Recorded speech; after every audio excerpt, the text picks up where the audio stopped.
Imagine just for a second that you are standing on the very edge of this dense, misty forest. Okay.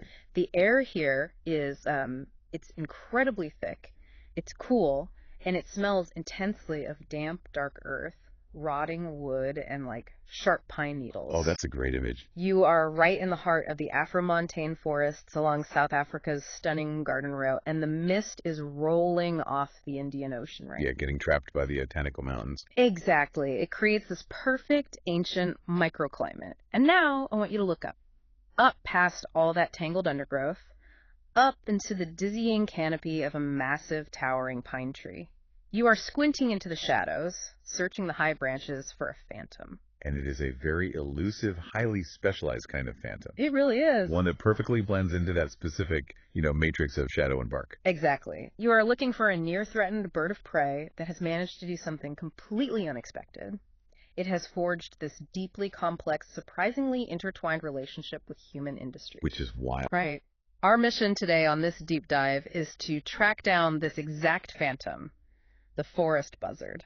Scientifically known as Buteo trizonatus. Yes, Buteo trizonatus. We're going to figure out exactly how this creature survives, because it's a bird of profound contradictions. It's a master of ambush that relies on the very things we usually assume, like destroy nature. Yeah, and its survival strategies will force us to completely rethink how a modern ecosystem actually functions. It's just a crazy story. It's a story that constantly challenges our baseline assumptions about conservation. Mm-hmm. I mean, we love neat, easily defined categories, right? For sure. Like, native is pure and good. Exactly. Native is good, alien is invasive and bad. We want our wilderness untouched. But nature, as we are going to explore today, is infinitely pragmatic. It doesn't care about our categories. It really doesn't. It only cares about surviving the next 24 hours. And to unpack how this bird actually manages to survive, we have an incredibly rich, somewhat bizarre stack of sources to pull from today. We aren't just reading off standard glossy field guides here. No, not at all. The beauty of today's deep dive is the sheer diversity of the data. Yeah, what are we looking at? Well, we have comprehensive wildlife profiles from DeWestWild and FeatherScan, which give us the essential baseline ecology and the identification metrics. Right. But then we cross-reference that with something entirely different, the latest environmental guidelines for commercial forestry plantations in South Africa. Which is basically this dry, heavily regulated corporate manual for the timber industry. Literally a corporate manual. And yet it holds the key to understanding this bird. We are also pulling from a highly specialized terrestrial animal assessment. Yeah, the Confluent Environmental Report. Exactly. It's a literal environmental impact report for a proposed development called the Nisna Lake Cabins. And to top it all off, we are diving into long-term scientific ringing data from Saffring, which tracks the actual physical movements of these individual birds across the continent over decades. What makes this approach so powerful is that it forces us to look at the forest buzzard from completely different angles, Absolutely. You have the passionate, detailed observations of the birder community, right? And that collides with the cold, hard logistics of commercial forestry law. And meticulous mathematical tracking of ornithologists. When you synthesize all of that, you don't just get a description of a bird. You get the actual messy ecological reality it faces every single day. I couldn't agree more. I am so excited for this. It is so rare that we get to explore a creature that just completely upends our expectations of how wildlife interacts with the modern industrialized world. It really is a unique case. So to understand this phantom, we first have to figure out what it actually looks like. And that introduces our first major hurdle. Yes. Because the forest buzzard is suffering from a massive identity crisis. Oh, massive. To even begin to understand the forest buzzard, you have to know what you were looking at. And for a long time, even the scientific community was deeply confused by it. Wait, really? The scientists were confused. Yeah, it took a while to sort out. But physically, we are talking about a medium-sized raptor. If you measure them from the tip of the beak to the end of the tail, they sit somewhere between 41 to 48 centimeters in length. Okay, so roughly 1.5 feet. A very compact, robust build. Yes. And they have a wingspan that stretches from about 102 to 117 centimeters. So a little over 1 meter across. Right. When they catch a thermal and are in full soaring flight, they're about 1 meter wide. Now, like the vast majority of birds of prey, they exhibit a trait called sexual dimorphism when it comes to their size. The males and females are different? Exactly. The females are actually noticeably larger. They weigh in around 0.8 kilograms, Okay. whereas the males are significantly lighter at about 0.55 kilograms. Which is super common in raptors, but I always wonder about the mechanics behind that. Why is the female the larger, heavier one? Like, what's the evolutionary point? Well, it fundamentally comes down to evolutionary resource partitioning and reproductive demands. Meaning what, exactly? The female needs a significantly larger body mass because she is the one processing massive amounts of calcium and nutrients to produce eggs. That takes a huge physical toll. Oh, that makes total sense. And furthermore, by having a size disparity between the male and the female, a single mated pair can actually hunt a wider variety of prey. Oh, interesting. Yeah, the lighter, more agile male can go after smaller, faster targets, while the heavier female can tackle larger prey. It ensures they aren't directly competing with each other for the exact same food source within their shared territory. That is brilliant. It's like an evolutionary divide and conquer strategy. Exactly. So we have this sleek, highly evolved hunter. What do they actually look like up in the canopy? Their plumage is designed for camouflage in a dappled forest environment. They have these mottled, grayish-brown upper parts that perfectly mimic the bark of a tree. Just blending right in. Yeah. Their legs are a very striking bare yellow, and they have these incredibly piercing eyes that range from pale yellow to a deep amber. But there's a key identifier, right? Something on the belly. Yes, the absolute key identifier, the physical trait you have to burn into your memory, is on their pale underparts. Right. They have dark blotches and streaks, particularly around the chest, but crucially, they very often possess a large, highly distinct patch of pure white. A white patch. Yeah, and it's typically arranged in a bold U shape right across the lower belly. It's like a visual fingerprint for the species. A white U shape on the belly. That is a great mental image for anyone trying to spot one. It is. And if you don't see that U shape, you might hear them before you spot them. They have a very specific plaintive mewing call. What does it sound like?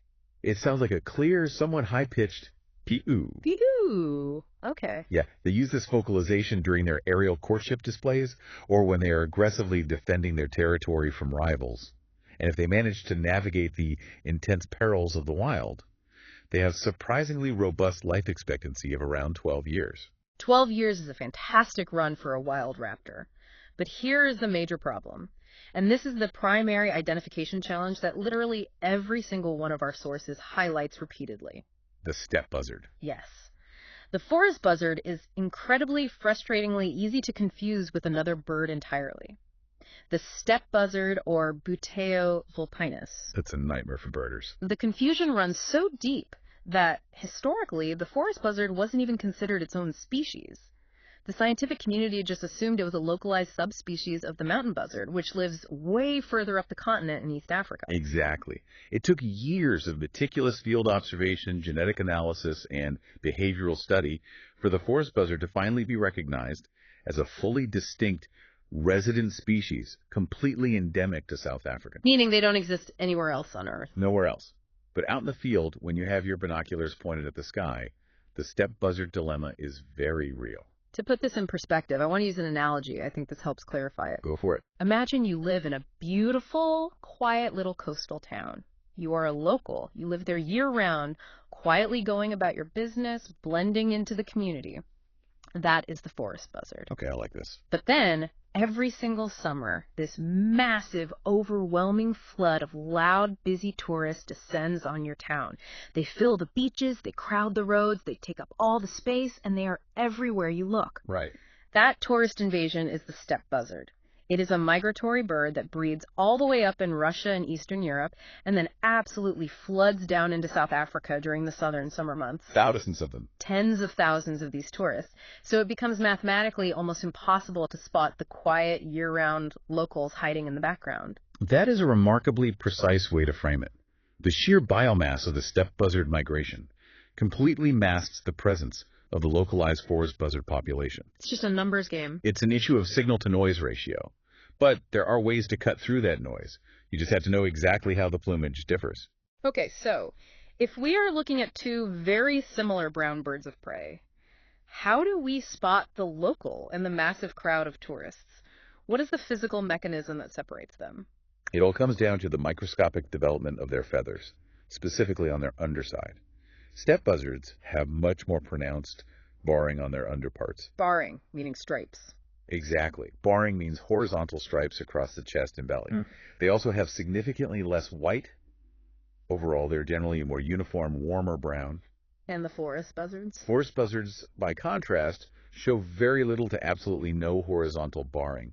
Instead of stripes, they have those vertical dark blotches, and they have those large unbarred patches of white. That U shape we talked about. Specifically that U shape, yes. So if we simplify it, steppe equals horizontal stripes. Forest equals a white U shape with vertical blotches. That is the general rule, yes. Though I must add a critical caveat pulled directly from the FeatherScan source. Oh boy, there's always a caveat. Nature is never that simple.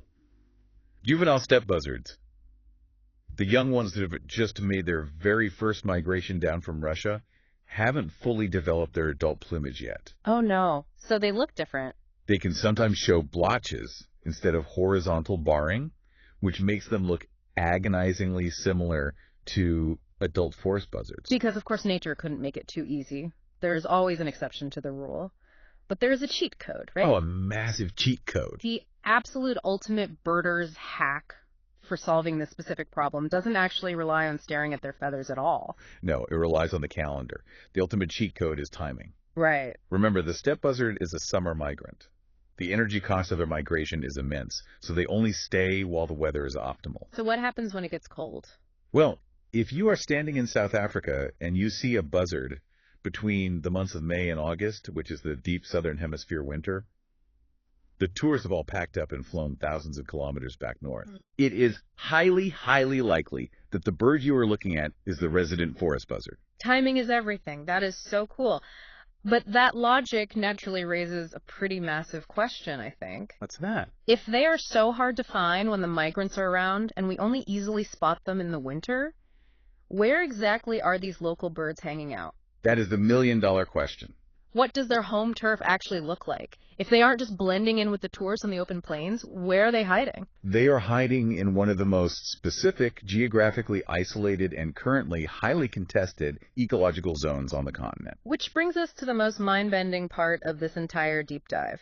The geographic stronghold and the sheer paradox of their habitat. Let's lay out the footprint first. Sure. According to our sources, including the De Wet's Wild Profile and the Cape Nature Management Plan, this bird is endemic to South Africa, with just a tiny, negligible presence spilling over into Lesotho and Swaziland. Right.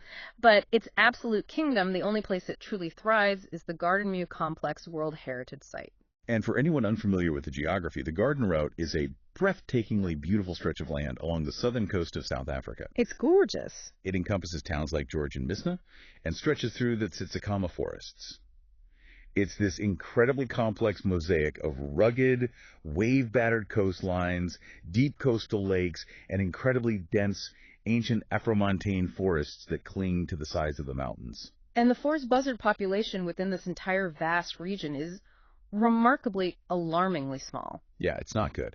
Current scientific estimates put them at no higher than 6,700 mature individuals in total. Only 6,700 individuals left on Earth.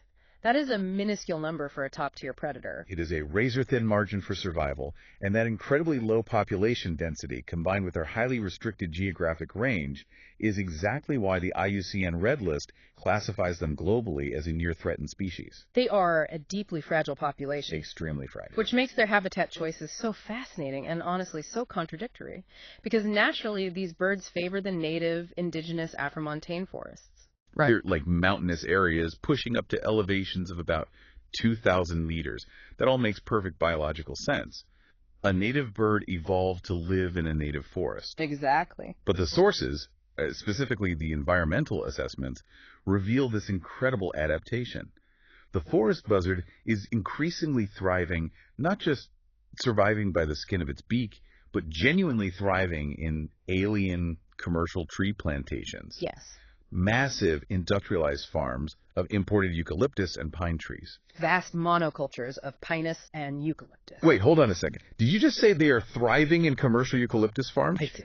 Because normally, in absolutely any environmental discussion we have ever had, an alien commercial plantation is the ultimate villain. Usually, yes. It's an ecological dead zone. It's an invasive species planted entirely for corporate profit that destroys the complex native undergrowth, sucks up all the groundwater, and completely displaces local wildlife. That is the standard narrative. Yeah. So how on earth is an endangered, highly specialized native bird actually surviving, let alone benefiting, from living inside a timber factory. It feels like a complete glitch in the matrix, doesn't it? It really does. It goes against every tenet of traditional conservation biology. Yeah. But to answer your question, we have to completely stop looking at the forest through the moral lens of human environmentalism. Okay. And we have to start looking at it strictly through the evolutionary lens of a buzzard. How does a buzzard see it? Well, to you and me, a massive pine plantation is a sterile monoculture. It's an ecological desert. But to a forest buzzard, a towering 80-foot commercial pine tree isn't a tree. What is it? It's a structurally perfect piece of architectural real estate. Architectural real estate. How does a bird view architecture? It's all about geometry and vantage. Geometry. Yeah. The commercial plantations provide vast, incredibly stable, uninterrupted upper canopies that are absolutely excellent for hiding and building massive nests. Oh, I see. But more importantly, the forestry industry relies on a practice called clear felling.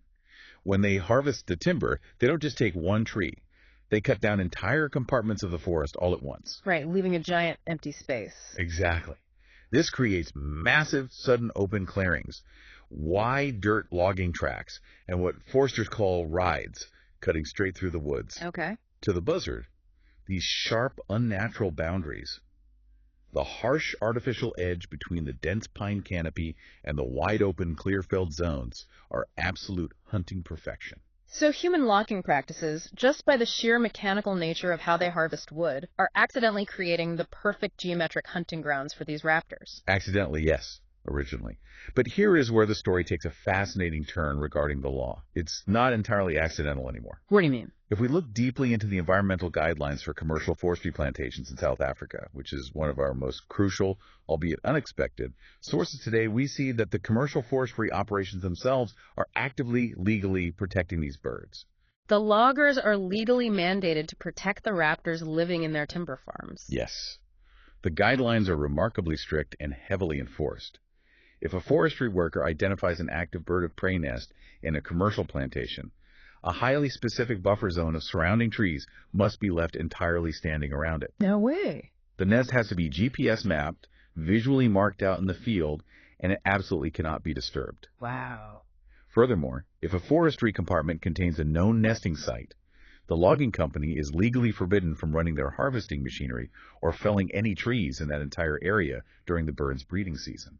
That is just wild to visualize. You literally have giant diesel-chugging commercial logging machines completely carving through the landscape, flattening acres of timber, but then carefully tiptoeing around a single specific pine tree. Yep. And they just leave a halo of trees around it, just because a pair of buzzards decided it looked like a nice spot to build a nest. It creates this deeply ironic sanctuary. Mm-hmm. The very commercial industry that we instinctively assume is destroying nature is heavily, legally mandated to protect this specific native predator within its highly artificial forests. That is incredible. And it's a good thing they do, because there's a much darker layer to this habitat story. Wow. A looming microscopic threat that makes this bizarre reliance on commercial pine plantations infinitely more critical to the survival of the species. You're talking about the beetle. I am. I saw the distribution map for this in the Cape Nature Management Report, and there's this incredibly alarming, dense cluster of bright red warning dots right over the garden route.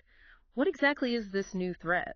It is the Polyphagus shothole borer beetle, or the PSHB. PSHB. It is a tiny, seemingly insignificant invasive beetle originally from Southeast Asia. It was first detected in South Africa around 2017, and it is currently unleashing absolute devastation on the native ecosystems. Devastation how? Well, the fascinating and terrifying thing about the PSHB is that the beetle itself doesn't actually eat the trees. Wait, if it's not eating the wood, how is it destroying the forest? It all comes down to a lethal symbiotic relationship. The beetle carries a specific type of fungus called Fusarium ewellacei. A fungus? Yeah, it carries it in a specialized pouch in its mouth parts. When the female beetle lands on a tree, she physically bores microscopic reproductive tunnels called galleries deep into the trunk of the tree. Okay, so she's digging in. Right. Once inside, she basically plants the fungus along the walls of the tunnels. She's practicing agriculture. Are you serious? Dead serious. She farms this fungus inside the living tree, and then she lays her eggs.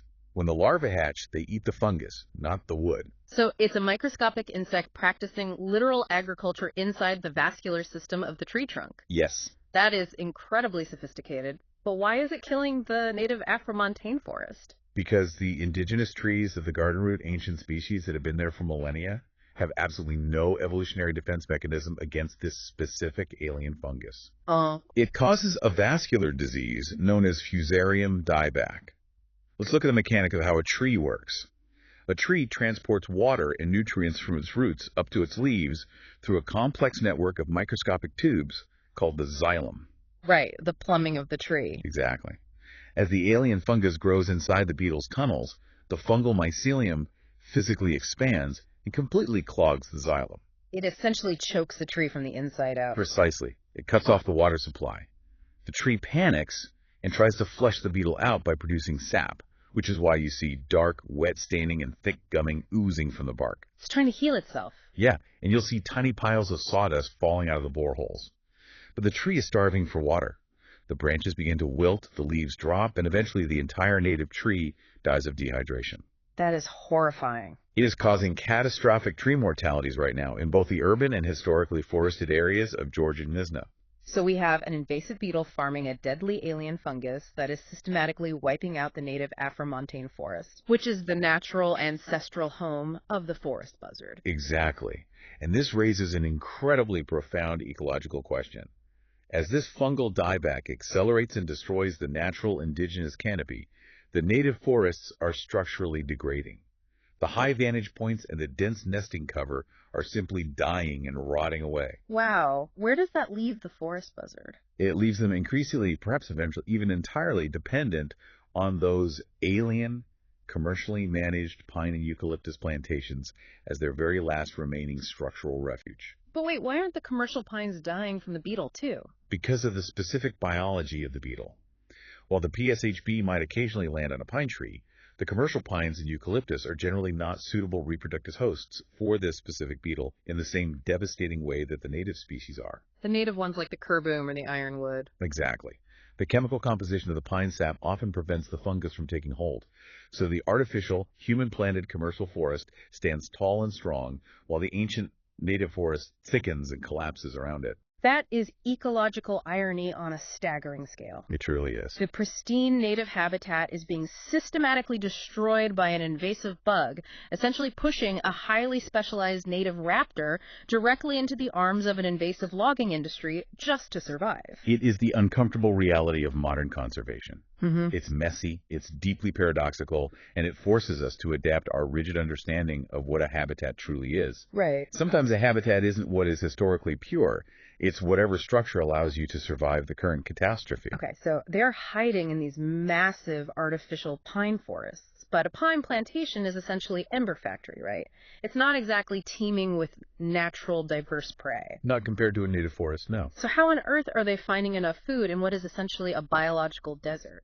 Which brings us to their hunting methodology. Let's talk about how this bird actually eats.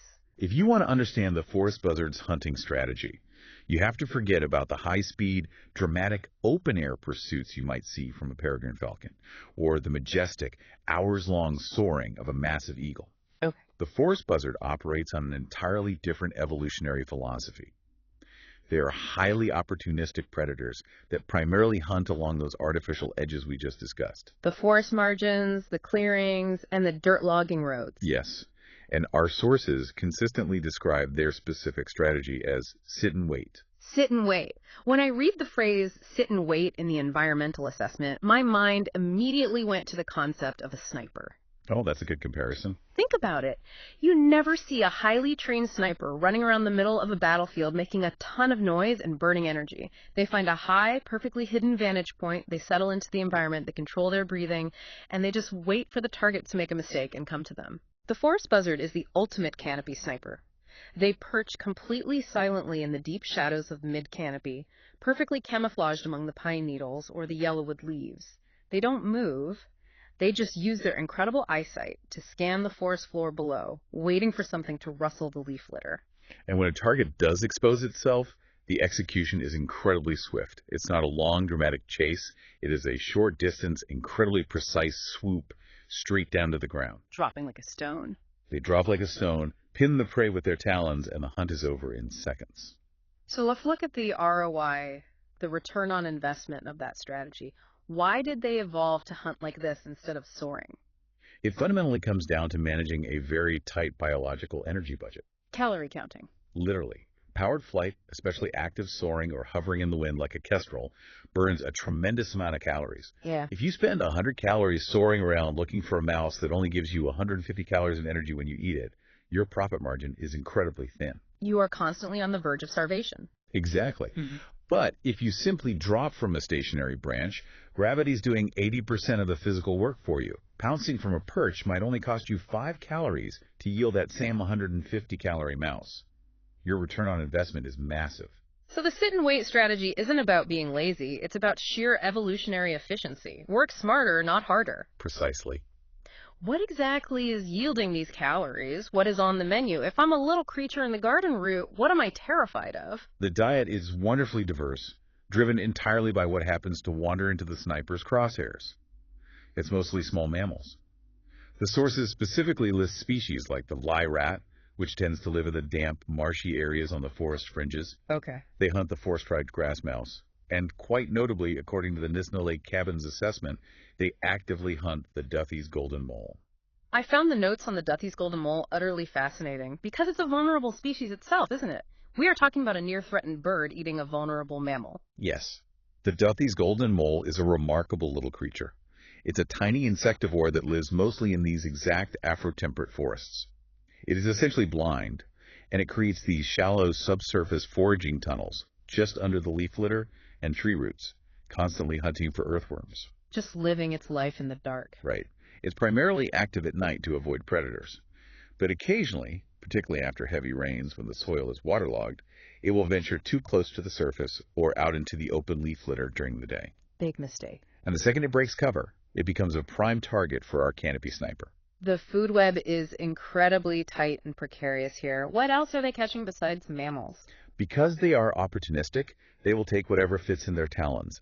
They are known to take small birds, particularly brightly colored ones that stand out against the foliage, like the vibrant Kinisna turaco or the somber green bull. Beautiful birds. Very. They also eat a significant amount of reptiles. Chameleons are a particular favorite because their primary defense is camouflage, not speed. Oh, that makes sense. A chameleon moves so slowly. Incredibly slowly through the branches, which makes it an unbelievably easy static target for a bird that hunts by meticulously scanning the canopy for hours. Easy pickings. They'll also take common brown water snakes, various species of frogs, and a surprising volume of large invertebrates. Invertebrates. Like bugs.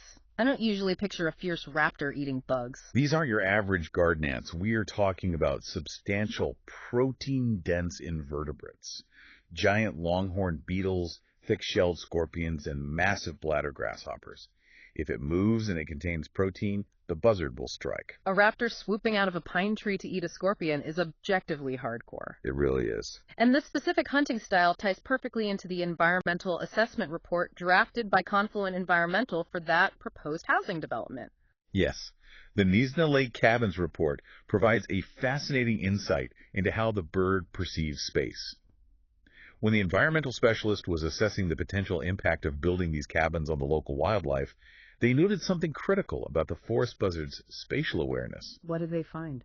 Even if a specific patch of forest is relatively small or partially fragmented by human development, the buzzard doesn't view the landscape in isolated broken fragments. Right. The report explicitly states that the forest buzzard is highly mobile and will utilize a foraging area that is much larger than the available natural habitat on any single site. Because they actively capitalize on the artificial edges created by the development. They use the development's cleared lots, the new access roads, the fences, and the boundaries. They figure out the layout. They understand the geometry of the landscape, and they let that geometry force the prey, like the mice and the moles who are suddenly lacking cover, out of the dense undergrowth and into the open clearings where the sniper has a clear line of sight. They literally turn human construction sites into their own personal buffet lines. That's exactly it. And this highly efficient, calculated, energy-saving hunting style is absolutely vital. They aren't just saving calories for the sake of it. The buzzard needs to bank and conserve every single ounce of physical energy it has for what is undeniably the most taxing, stressful, and frankly brutal phase of its entire life cycle. Which is the breeding season. Yes. Let's look at the incredibly complex habits and nesting behaviors of the forest buzzard. How does a sniper settle down and start a family? The biological clock kicks into high gear during the southern hemisphere's spring. The breeding season generally runs from August all the way through November, with the absolute peak of activity, the highest concentration of egg laying happening in September and October. And before things get intensely dark, which they absolutely will, the courtship is actually quite beautiful, isn't it? It is a spectacular display of aerial mastery. They are a monogamous species, meaning they form strong, dedicated pair bonds for the season, and they are highly territorial, completely solitary nesters. So they don't share space. You will never find a colony or a flock of nesting buzzards. They demand vast amounts of exclusive space. The courtship involves these breathtaking aerial displays high above the forest canopy. What does that look like? The mated pair will catch the thermal updrafts, soaring in tight circles, diving at each other, and constantly calling back and forth with that clear PU sound. PU. It serves a dual purpose. It reaffirms their bond with each other, and it broadcasts a loud, aggressive warning to any rival buzzards that this specific territory is claimed. And once the territory is secured, they have to build the nursery. What goes into constructing a forest buzzard nest? It is a massive architectural undertaking. They construct a very large, sturdy stick platform, strategically built high up in the main, thick fork of a tall tree to protect it from ground predators and harsh winds. Like those commercial pines. As we discussed, they frequently utilize those towering commercial pines because the architecture is perfect. But if they are nesting deep in a native forest, their preferred tree is the small-leaved yellowwood, which is a magnificent ancient indigenous species with a massive canopy. But the nest isn't just a crude pile of dead branches. There's an interior design element that blew my mind when I read the sources. Oh, the green leaves. Yes. The interior cup of the nest, the precise depression where the delicate eggs will actually be laid, is meticulously and deliberately lined with fresh green leaves. It's fascinating. The sources specifically note that the buzzards will fly out and purposefully harvest leaves from native trees like the ironwood, the candlewood, various wild currants, and if they are in a plantation, they will snap off bundles of fresh green pine needles. Right. My immediate question when I read that was, why fresh green leaves? If you want to make a soft bed for your fragile eggs, why not use soft, dry grass or moss or shed feathers like other birds do? Why go through the effort of ripping fresh foliage off a tree? It's an incredibly sophisticated behavioral adaptation driven by chemistry. Chemistry. The fresh green leaves serve a vital dual purpose. First, as the green leaves slowly break down and decompose underneath the incubating mother, they actually generate a tiny continuous amount of metabolic heat and moisture. Oh, like a compost pile. Exactly. This acts like a natural incubator, helping to perfectly regulate the microclimate of the nest during cold mountain nights. But the second reason is even more ingenious. Many of these specific native leaves, particularly the ironwood and eucalyptus, contain powerful secondary aromatic compounds. Aromatic compounds, you mean like essential oils? Exactly like essential oils. Think of it like a botanical fumigation system. The heat from the mother's body, specifically her brood patch, which is a bare patch of skin rich in blood vessels used to warm the eggs, vaporizes the volatile oils trapped inside the green leaves. That's incredible. This creates a microscopic, invisible cloud of aromatic gas inside the nest cup. These specific chemical compounds act as highly effective natural insect repellents. To keep the bugs away. They actively disrupt the respiratory systems of parasitic mites, lice, and blood-sucking flies, driving them out of the nest. By lining the nest with these specific leaves, the parents are essentially building a chemical shield that keeps their highly vulnerable, newly hatched chicks from being drained of blood by parasites. That is mind-blowing. They are utilizing chemical warfare to protect their nursery. So the fortress is built, the parasite repellent leaves are laid down, and the female lays her eggs. She typically lays a small clutch of 2, sometimes 3 eggs. She will then sit and incubate those eggs for a grueling 30 to 35 days. A whole month. During this entire month, she is almost entirely confined to the nest to keep the eggs warm. That means she cannot hunt for herself. She becomes entirely 100% dependent on the male. Wow. He becomes the sole provider for the family, utilizing that highly energy-efficient sniper hunting technique we talked about to catch enough lice, chameleons, and scorpions to feed both his own massive caloric needs and hers. It's a tremendous amount of pressure on the male. And then finally, after a month of incubation, the eggs hatch. And this is the moment where the story of the forest buzzard takes a very, very dark turn. It does. The scientific literature refers to it as siblicide. Walk us through exactly what happens inside that meticulously clean, green-lined nest. It is one of the most brutal realities of evolutionary biology. The eggs in a buzzard's nest do not hatch at the exact same time. Usually there is an older, first hatched chick and a younger, smaller sibling that hatches a day or two later. Okay. That older chick is born with an incredibly aggressive, dominant instinct. From almost the very moment the younger sibling breaks out of its shell, the older chick will actively, relentlessly, and violently bully it. When you say bully, what are the actual mechanics of that? It will repeatedly peck at the younger chick's head and eyes. It will physically stand on top of it to assert dominance, and it will intentionally push the smaller chick to the absolute outer edges of the nest, away from the warm center. That is so cruel. But crucially, the primary weapon is starvation. Whenever the exhausted male parent returns to the nest with a piece of prey, the older chick positions itself aggressively in front of the younger one, physically blocking it, and aggressively snatches all the food. Just hogging everything. It completely prevents the younger chick from receiving any nourishment. And the most shocking part is that the parents do not intervene. They just watch. They watch it happen, and they facilitate it by only feeding the loudest, most aggressive mouth. Because the younger chick is constantly denied food and pushed out into the cold, it weakens incredibly rapidly. This bullying frequently, almost inevitably, leads to the younger chick's death through sheer malnutrition or exposure to the elements. Oh my God. The older chick essentially murders its younger sibling in cold blood to completely monopolize the limited food supply. Wait, hold on. I have to interrupt here because when I read this in the research, it completely broke my brain. It defies all logic. Also, Well, we have spent this entire deep dive establishing that the forest buzzard is a near-threatened species. There are only around 6,700 of them left in the entire world. Their native habitat is literally being choked to death by an invasive fungus-farming beetle. right. If they only have a few thousand individuals left on the planet, why on earth would evolution program the chicks to violently murder each other? It seems like an absolutely terrible, self-destructive survival strategy. Why wouldn't the parents just stop them and raise both chicks to boost the population? It is incredibly jarring. It feels counterintuitive and, frankly, deeply cruel to our human sensibilities. We want to project human morality onto the nest. But in the cold, mathematical realm of evolutionary game theory, it is actually a highly pragmatic, ruthlessly calculated strategy. It's calculated. Yes, it revolves entirely around a biological concept known as insurance eggs, or what scientists call facultative siblicide. Explain the math behind an insurance egg. You have to think about it in terms of a strict caloric budget.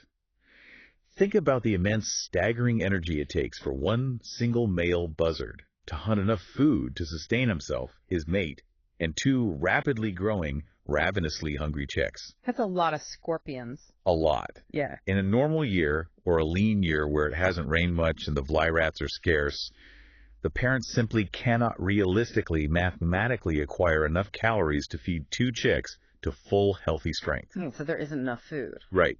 If they tried to be fair and split the limited food evenly between the two chicks, both chicks would be severely malnourished. They would both be weak, their feathers wouldn't develop properly, and both would highly likely die to a predator or starvation shortly after leaving the nest. So by trying to save both, they would lose the entire generation for that entire breeding season. A complete evolutionary failure. Exactly. Zero return on their massive investment. So evolution developed a morbid workaround. The female lays a second egg strictly as an insurance policy. It's a biological backup drive. Just in case. If the first egg happens to be infertile and fails to hatch, or if a snake manages to raid the nest and eat the first chick, the second chick is there to immediately take its place. The lineage survives. Okay. But if the first egg hatches healthy and strong, that firstborn immediately becomes the sole priority.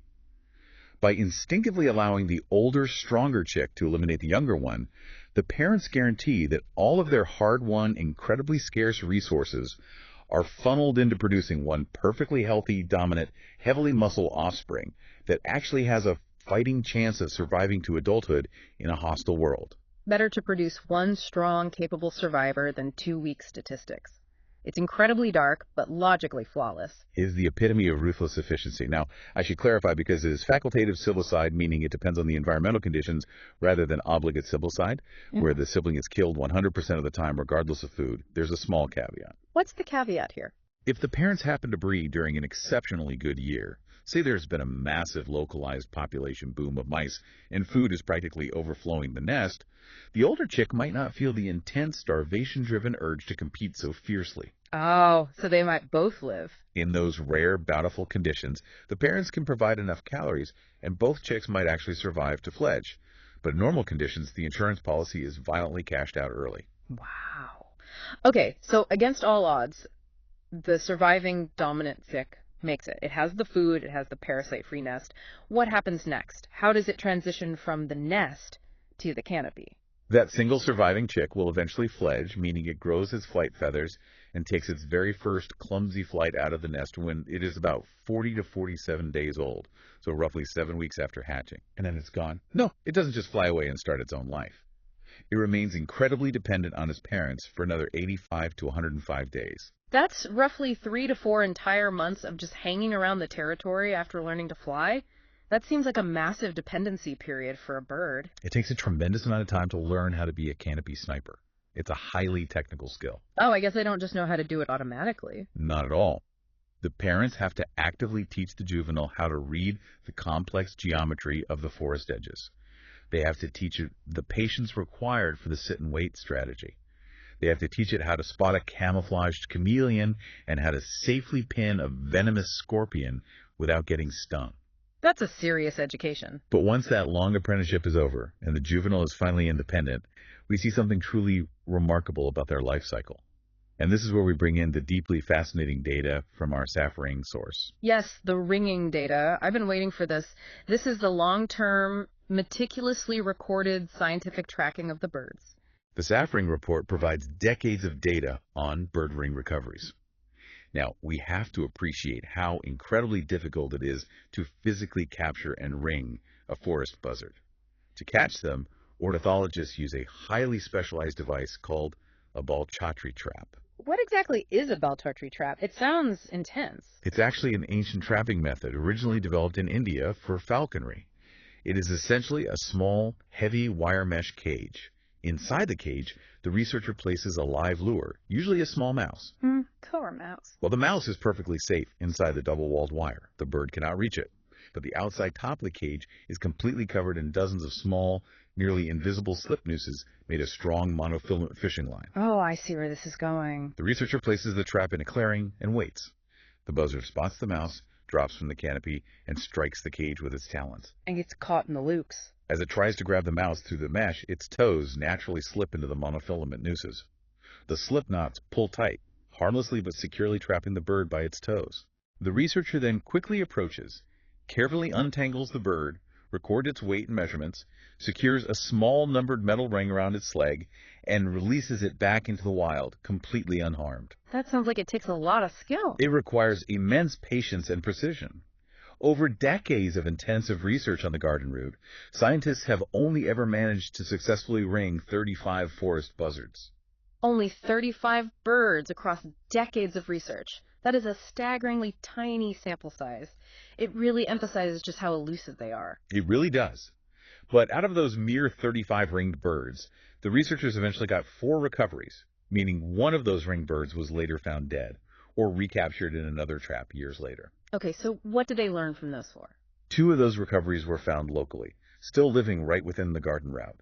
But the other 2 provided what the scientific report explicitly calls dramatic confirmation of a major, previously unknown ecological behavior. What did the rings reveal? Where did these birds go?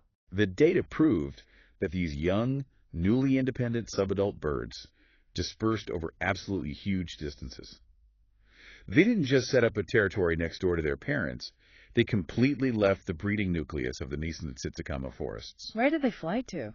The ringing data provided hard, physical proof that these young birds travel hundreds and hundreds of kilometers away from the garden route, spending their non-breeding seasons wandering wildly through scattered, distant, isolated patches of Afromontane forest and other commercial timber plantations spread far across the country. It's basically like a teenager taking a gap year to backpack hundreds of miles across the country, figuring out how the world works, before eventually coming back home to settle down.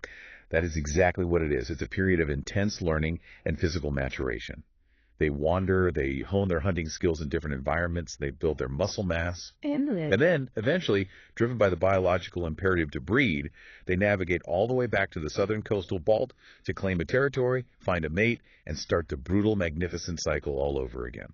that is just incredible to visualize when you really take a step back and understand the immense compounding struggle a forest buzzard goes through just to exist. I mean, from starting life as a literal biological insurance policy in a nest high up in a pine tree to surviving a murderous older sibling, It's a lot. to spending months learning how to snipe scorpions from the shadows, to embarking on a massive hundreds of kilometers long cross-country dispersal flight. It makes the act of actually spotting one of these phantoms in the wild feel like an absolute privilege. It really is a privilege. Which leads us perfectly to the ultimate practical question for the listener. Yeah. If someone is listening to this right now and wants to see this bird, how do they actually find one? If you want to see a forest buzzard, you can't just look out your window. You have to go to the heart of their stronghold. Based on the aggregate data from all our sources, the absolute best place in the world to find them is within the various protected sections of the Garden Route National Park. Specifically where? Specifically, the Cape Nature Management Plan highly recommends the Utanika and Gokama clusters as prime high-density territory. Okay, let's synthesize absolutely everything we've learned today into a literal, actionable treasure map for the listener. Let's do it. Step 1, plan your calendar. Remember the steppe buzzard tourist invasion we talked about earlier? All right, yes, the tourists. If you don't want to spend your entire trip staring at the wrong migratory bird, you must visit the garden route between the months of May and August. That simple scheduling trick eliminates the steppe buzzard confusion immediately. Step 2, understand the geometry of the landscape. Do not put on your hiking boots. Trek deep into the impenetrable, dark, ancient heart of the indigenous forest and expect to see them soaring majestically above the canopy. You won't. They don't hunt there. You need to actively look for the edges. Right. You want to hike or even just drive slowly along the dirt logging roads. Look at the clearings. You are specifically looking for the sharp, highly visible artificial boundaries where the dense, tangled native forests abruptly meet the straight, regimented lines of the commercial pine plantations. The sniper's alley. That intersection is the sniper's alley. That is where they hunt. Step 3, equip yourself properly. Bring a very good pair of binoculars. You are not looking for a bird flying. You're looking for a bird perched completely silently on a lower or mid-canopy branch, often partially obscured by shadows. Right, looking for the belly. When you finally spot a raptor sitting still, immediately look at its belly. You're scanning for that distinct, clear, white U-shape. If you see bold horizontal stripes, keep looking, and keep your ears open at all times. Listen for that high, plaintive, mewing ki-yu cutting through the silence of the trees. But there is one more tip, right? The ultimate insider ecological cheat code based on those dry forestry guidelines we dug into earlier. Yes. This is how you use corporate forestry law to your advantage as a birder. I love this part. When you are driving through the massive commercial plantation areas surrounding Nizhna or George, look closely at the patterns in the harvested timber. If you see a massive area of pine that has been completely clear felled, just a vast empty field of stumps, but you suddenly notice a very deliberate, perfectly circular buffer of tall, unharvested pine trees left standing completely alone right in the middle of the clearing. Pull the car over immediately. Because that cluster of trees isn't a mistake made by a lazy logger. No, it is highly intentional. According to the strict mandates of South African commercial forestry law, that specific formation is exactly what a legally protected active raptor nesting site looks like. Wow. If you see that deliberate halo of trees left in a clear fell zone, grab your binoculars and scan the branches. You are looking at a state-mandated forest buzzard sanctuary. That is the ultimate insider tip. Use the logging laws to find the bird. Okay, let's bring this all together. We have been on an incredibly deep journey today. We really have. We started by untangling the deeply frustrating identity crisis of the forest buzzard, figuring out how feather barring separates the quiet, year-round local from the loud, overwhelming summer migrants. We explored the brilliant physics and caloric ROI of its canopy sniper ambush tactics, picking off blind golden moles and massive bladder grasshoppers. Yes. We didn't shy away from the dark, brutal evolutionary math of facultative siblicide inside a nest lined with chemical warfare leaves, and we discovered how the breathtaking garden route serves as its fragile yet highly adaptable kingdom. It is a bird defined by incredible, almost unbelievable contradictions. It is a native species thriving in an alien environment. But before we sign off today, there is one final lingering thought I want to leave you with, based heavily on the ecological data we've reviewed. Hit us with it. Give us the final piece of the puzzle. We discussed at length how the incredibly destructive, invasive, polyphagous shothole borer beetle is actively spreading unchecked through the garden route. We know it is farming its deadly fungus and systematically choking the vascular systems of the native indigenous Afromontane trees. We also know the forest buzzard is a highly specialized, endemic native raptor that fundamentally evolved to live in those exact dying trees. Right. It's a tragedy unfolding in slow motion. But we also established that the massive commercial pine and eucalyptus plantations, which are alien human-planted species historically viewed as environmental blights, are largely immune to this specific beetle's reproductive cycle. The fungus doesn't take hold in the pond sap. Okay. And the buzzards have already proven, beyond a shadow of a doubt, that their architecture is perfectly suited for these artificial canopies. If this fungal dieback accelerates and the ancient native forest structurally collapses, this endemic native raptor might eventually be forced to rely entirely on alien, human-planted logging plantations just to avoid extinction. Wow. That is a heavy realization. It leaves you to chew on a truly wild, almost uncomfortable ecological irony.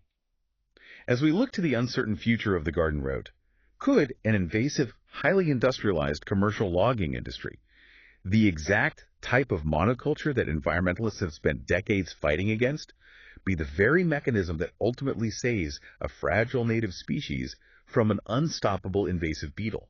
That completely flips the script on absolutely everything we think we know about how conservation is supposed to work. It forces us to realize that nature isn't a museum we can freeze in time. It's a constant, ruthless negotiation for survival. That is exactly why we do this deep dive. So next time you find yourself standing on the misty edge of an Afromontane forest, looking up into the dark canopy of a massive alien pine tree, you aren't just looking for a bird. You're looking at a survivor perfectly caught in the middle of a massive shifting ecological puzzle. Thank you so much for joining us on this deep dive. It's been an absolute pleasure. Keep looking up and keep questioning what you see.